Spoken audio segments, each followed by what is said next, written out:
એક મોટા સમાચાર કોંગ્રેસના સંગઠનમાં થવાના છે ધરખમ ફેરફાર 100 દિવસમાં કોંગ્રેસના સંગઠનમાં પરિવર્તન અને નવી નિયુક્તિઓ પણ કરવામાં આવશે।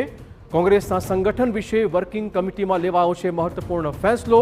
એઆઈસીસી થી લઈને બ્લોક લેવલ સુધીનું સંગઠન બદલી નંખાશે। ગુજરાત કોંગ્રેસમાં પણ શક્તિસિંહ ગોહિલને પૂર્ણ સંગઠન મળશે। કોંગ્રેસનું આગામી અધિવેશન ગુજરાતમાં જ બોલાવાશે। આ પણ એક મહત્વપૂર્ણ ફેસલો કરવામાં આવ્યો છે।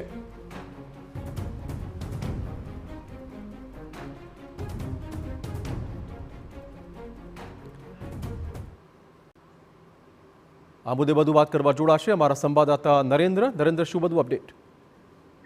કોંગ્રેસની જે વર્કિંગ કમિટીની બેઠક મળી હતી એમાં એક બીજો મહત્વનો નિર્ણય લેવાયો છે। એ નિર્ણય સંગઠનને લઈને લેવામાં આવ્યો છે અને એ નિર્ણય અંતર્ગત આગામી 100 દિવસમાં ચાહે એ રાષ્ટ્રીય કોંગ્રેસ હોય કે પછી બ્લોક લેવલની કોંગ્રેસ એટલે કે પ્રદેશ કોંગ્રેસ અને જિલ્લા સમિતિ સુધીનું જે કોંગ્રેસનું સંગઠનનું માળખું છે એ આગામી 100 દિવસમાં પૂર્ણ કરવું એ પ્રકારનો એક મહત્વપૂર્ણ નિર્ણય લેવામાં આવ્યો છે।